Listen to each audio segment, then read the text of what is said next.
Hello, good morning. This is Joni Rotten. I read through this, or I presented this article the other day in a stream. I wanted to take the time to actually read it. So that is what we are going to do. Now, this was, excuse me, a U.S. Senate subcommittee on children and family hearings on pre to three policy implications of child brain development from June 5th, 1997. This is by Diane Fisher. She has a PhD. Note, the following statement has been adopted from both Dr. Fisher's prepared testimony and actual transcript of hearing. Further edits by Dr. Fisher have been included for clarification points.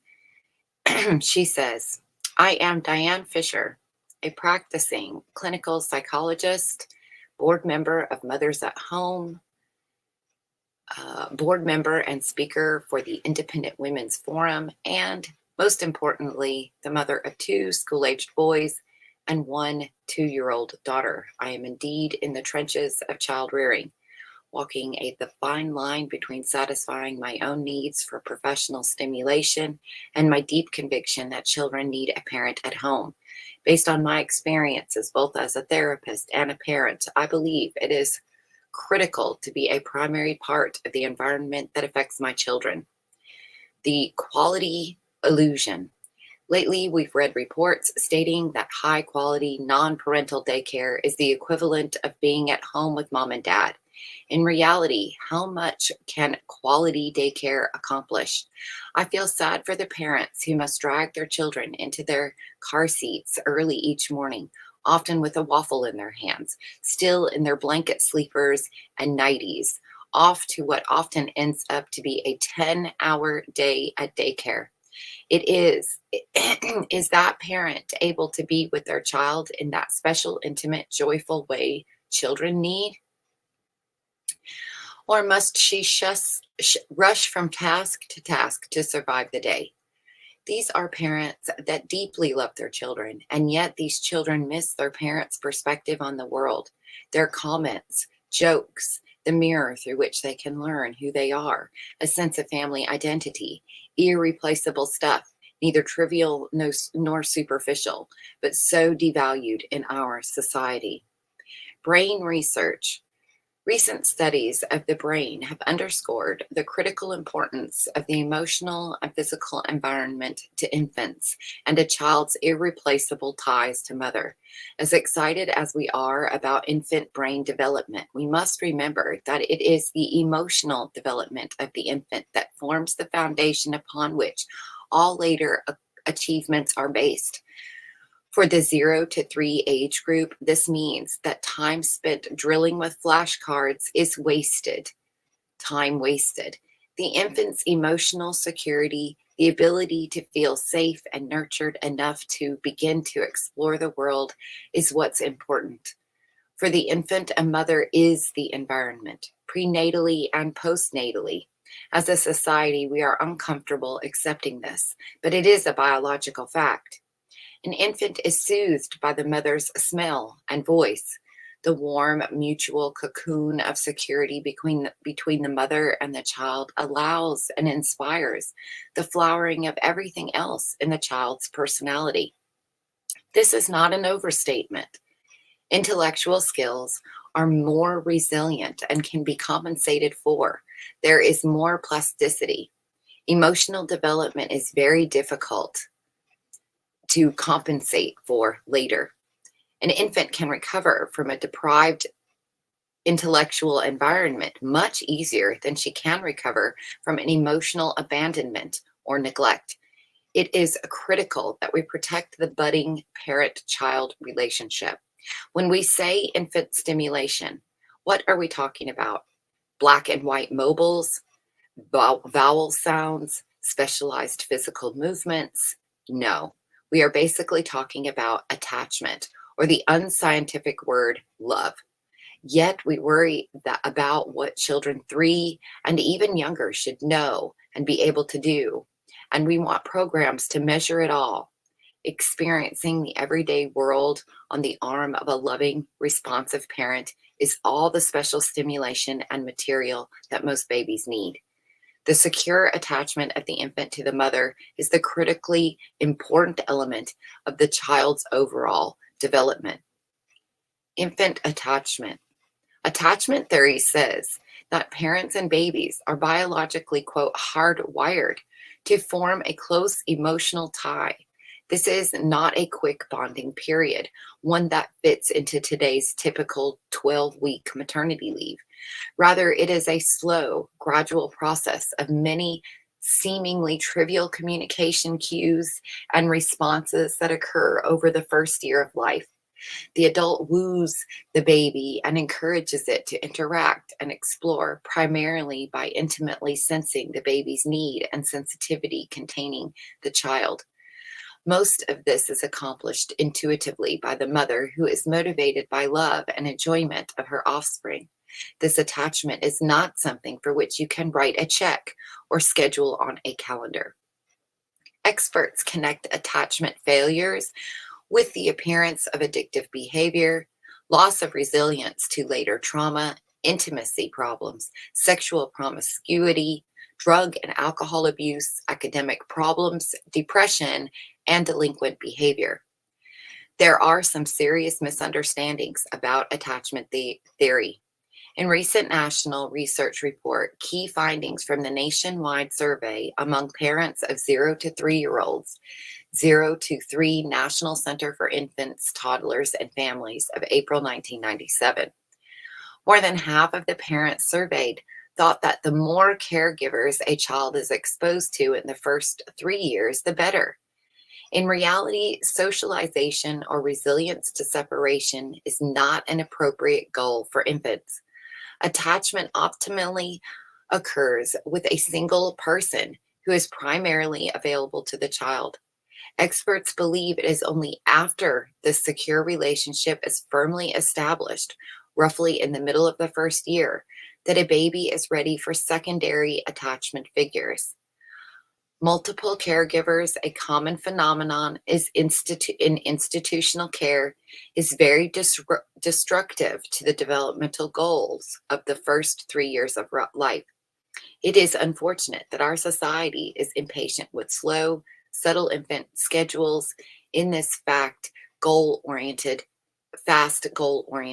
culture. Parents are best. An argument I often hear is, parents aren't perfect. Many are angry, depressed, disorganized, or withdrawn from with their children. Certainly, parents aren't perfect and do benefit from information about their infant's development. When parents need help, let's educate them to know how to find it and support them in the parental role. Let's not succumb, however, to the elitist idea that we can trust ordinary parents to successfully manage the early phases of children's lives, or the idea that they can't nurture the infants as well as or without help of trained child care professionals. Our culture displays an almost romantic, wishful perspective on parenting. We want to believe in quality time. We want to believe that no matter how many hours the parent is separated from the child, that the parent will stay just as emotionally engaged with and knowledgeable of her child as the parent who has spent far more hours in the day with her child. However, we are now learning that this is just not true. April 1997, National Institute of Children's Health and Development study. Despite the "No More Worries, Daycare is Fine" reports, which appeared after the result of the recent NICHD study was released, there was much that wasn't stated or explained in the media. Let's look at what this study said and did not say. First of all, most of the relieved headlines focused on the part of the study that showed that children in a high-quality daycare had cognitive and language skills better than those in low-quality daycare. In fact, improving the quality of daycare has much less impact than expected on improving the child's emotional and cognitive functioning. More importantly, was the quality of the home environment. What then will strengthen the home environment? The data pertaining to emotional attachment was more clear. The findings showed that for non risk families, the more hours in daycare, the more the mother baby relationship appeared to be at risk of being adversely affected. Interestingly, it is a two-way street. Both the child and the mother appear to be less engaged and responsive. Specifically, a mother's ability to sensitively respond to her child at 3 years of age was still affected by the amount of separation experienced when the child was 6 months old. Similarly, the more hours spent in substitute care in the infant's first 6 months, the less positively engaged that child was with the mother at 3 years of age. The detrimental effects of mother baby separation over time were also cumulative. The more total hours of separation, the less the infant was positively engaged with mother at 2 and 3 years of age. If we agree that attachment and emotional development are critical for healthy, well functioning children, then encouraging parents to place their infants and young children in daycare at early ages and for long hours does not appear to be in their children's and ultimately society's best interests. Things unmeasurable. I have respect for studies that attempt to grapple with the issues of children's growth and their response to different environments. I must comment, however, on what is not measured. Science cannot qualify important social qualities such as compassion, courage, character, and moral vision. These traits are inextricably linked with attachment and emotional development. Do we really believe that these and other important values can be reduced to learning objectives and effectively taught in all day early childhood group settings? It is hard to see the reality of how children develop into whole human beings. When one sees a young child riding through the supermarket in a grocery cart pushed by a parent or helping with the laundry, it is easy to think nothing significant is happening. These seemingly ordinary events can hardly compete with media images of smiling, reading circles led by certified teachers and stimulating primary colored environments filled with the latest sparkling, developmentally appropriate toys. It is easy to trivialize, even degenerate, the simple day to day mother child world. Some feminists and childcare advocates are uncomfortable even using the word mother and prefer to the more politically correct caregiver. They believe focus on mother is oppressive and that we should ensure that women and men approach the parental roles with absolute equality or perhaps sameness. Yet children understand gender differences and yearn for connectedness to mothers and fathers, each with their own unique qualities. Children do not cooperate with politically expedient social agendas. Policy implications. Let us take a moment to focus more directly on the recent policy conversation.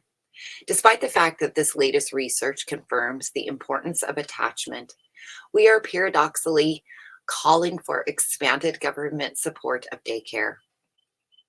The new daycare and brain research is being presented in a way that ignores unpopular, factual findings and instead is media packed to persuade Americans of the need for higher taxes and new federal programs. When daycare is presented not as an option, but as a model for the future, we have to ask ourselves why. Perhaps many of us have become discouraged and embittered by the avalanche of statistics on rising youth depression, drug use, violence, children born to single mothers, but we are in danger of prescribing the poison. In response to reports of alienated children and incompetent and disempowered parents, we are prescribing institutional solutions for all families that will result in more familiar disconnection, further eroding typical parents' confidence as the more important source of nutrients to the child. to their children. Sorry. A favorite argument is to say, sure, more parental time with kids is best, but the days of staying at home are over. In fact, the majority of parents of young children work out arrangements that do not require both of them to work full time. A recent post election poll, the polling company for the Independent Women's Forum of November 1996, found that only 15% of parents believe daycare allowing both parents to work full time was a solution for balancing work and family. Other polls echoed these beliefs. To claim that a national system of full time daycares is the only viable economic reality in the model for family life in the future is just not valid. One size solution won't work. The push for a federally supported, universally available system of daycare is the mission of many child advocacy organizations. Those who speak out to improve and expand daycare as we currently provide it often state that government support would not affect those who choose not to use it. This is dangerously naive. Those that are free to choose will be free at a financial price. Across the economic spectrum, many parents will feel forced to seek employment and take their children elsewhere to be cared for by others. With little societal support or validation for the role of the stay at home parent, many parents may succumb to the obvious economic incentive of free daycare. If government only extends financial incentives to daycare options, extended school programs, and other parental substitutes, we will be eroding support for healthy, autonomous families and communities that can and do exist. When this argument about government incentives is raised, daycare advocates retreat to the emotional pull of the worst case scenario, using the welfare, high risk, or inner city impoverished children as a wedge to develop social programs that are then prescribed wholesale for the healthy, not at risk families. Some of the NICHD data show that at-risk children may benefit from some aspects of high-quality daycare, whereas the non-risk families overall show the opposite effect. The more hours in daycare, the less positively involved was the mother with her infant. The complexity about the risks and benefits of daycare for young children must not be dismissed or ignored because it is politically uncomfortable. Not all parents need extra help, but there are two groups that do. Most obviously, it is the grave set of needs of disadvantaged, hopeless children in forsaken schools with unwilling or incapable parents. This is of grave concern to all of us and demands action in the form of foster care reform, family resource centers, high quality daycare, home support, and community based parent education. However, we must not assume that parents are any less central to their children in these cases. A different problem is the crisis in middle class and affluent mainstream families where child drug, alcohol abuse, use, suicide, depression, and moral confusion are also on the rise. Children in these families have potential capable parents who have become convinced that hands on parenting is less important than other demands of their time. They often believe that parental functions take over by professionals, including daycare, is superior and thus a win win proposition for parents and children alike. And the more, the better. The needs of children and their families. Programs that further take children out of their parents' hands are the last thing that families need. Policy, and cultural solutions should ensure that parent education and early childhood development programs stress and support parental time spent with children. The information we now have underscores the importance of time children spend with parents from infancy through the teen years. The National Longitudinal Study of Adolescent Health, published in the Journal of American Medicine, Medical Association, and September 10th of 97, reported that teens want and need more parental time than they are currently receiving. These study results concur with the Carnegie Corporation of New York study of 10 to 14-year-olds, Great Transitions, Preparing Adolescents for a New Century in October of 95, which found that preteens were desperately in need of more attention and a time with adults. We need to convey this strongly. Parents are irreplaceable to children. It is hard to overstress how vulnerable families are today. A struggling family can be profoundly influenced by another one in which the parents have organized their lives to have one parent at home for most of or all of the child's day, or to be home after school, rather than forward a social political agenda for expanding the number of children in daycare and the hours spent there. Why not commit ourselves to protecting every parent's opportunity to spend time with her or his children? We can support family leave and workplace reforms, substantial tax breaks for children, neighborhood schools, and parent education, which recognizes and supports the value of what parents do for their children. I challenge Congress to choose a better, more humane model for the future. Rather than a grim, subsidized, institutionally controlled society, let's aspire to make possible a more egalitarian society, accepting and incorporating the unavoidable truth that children need their parents. Our modern ideas about women and men must not preclude the beauty of a mother whose heart is fully open to love and nurture her infant, a mother who is not hesitant or emotionally distanced because separation is weeks away, a mother unembarrassed to love being a mother fully supported by her spouse, her family, and her culture. And here are some statistics. The 1994 Bureau of Census reports, Who's Minding the Kids, shows that non-employed mothers care for 47%, or 9.1 million of all preschool children. Well, over half, or 61% of young children are cared for by mothers when parent tag team arrangements, that's 10%. And mothers with home-based employment businesses, 4% are added. In the 1996 Current Population Reports, Consumer Income, published by the Bureau of Census, shows that a quarter of all married couples have children under age 6. 2/3 of these children are cared for by non-employed mother or a mother employed part-time. Over 1/4 are cared for by non-employed mothers. In married couple families with children under 18, the median income for families with a husband and wife both employed is $57,000, $64,000 for two full-time earners. That's not much of a difference. The median income for married couples with a non-employed wife is $38,000. And so it's got some more information. I thought that was a very interesting article, or it was a testimony given. Thoughts? Share them. This is from 97. So, what are we looking at today? I might have to go look up these statistics to see what they are today.